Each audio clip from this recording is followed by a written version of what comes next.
Hello குட்டீஸ், இன்னைக்கு பாட்டி வடை சுட்ட கதை பார்க்கலாமா? ஒரு ஊரில் ஒரு பாட்டி வடை சுட்டு சுட்டு வித்துட்டு இருந்தாங்களாம். நிறையா வடை சுட்டு வித்துட்டு இருந்தாங்களாம்.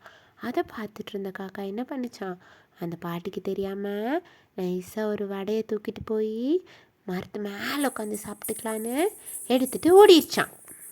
அந்த பாட்டினால் பிடிக்க முடியலையாம். காக்கா அந்த வடையை தூக்கிட்டு போய் பெரிய மரத்தில் உட்காந்து சாப்பிட்டுடலான்னு வச்சிட்டு இருந்ததான். அதை பார்த்துட்டு இருந்த அங்கே இருந்த ஒரு குள்ளநரி என்ன பண்ணிச்சான், காக்கா கிட்டேருந்து எப்படியாவது வடையை வாங்கிடணும்னு சொல்லி காக்கா கிட்ட நைஸாக பேசிச்சான். காக்கா காக்கா, நீ ரொம்ப அழகாக இருக்க, ஒரு பாட்டு பாடுறியா அப்படின்னு கேட்டுச்சான்.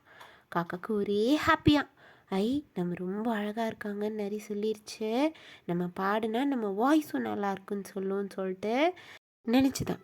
அப்போ காக்கா என்ன பாடிச்சான், காக்கான்னு பாடிச்சான். உடனே வாயில் இருந்த வடை டுமீல்னு கீழே விழுந்துருச்சான். அதை கரெக்டாக நரி தூக்கிட்டு காட்டுக்குள்ளே ஓடி போயிடுச்சான். காக்கா ஏமாந்து போயிடுச்சான். ஸோ நம்ம எப்பவுமே என்ன பண்ணக்கூடாது, யாரையும் ஏமாற்றக்கூடாது.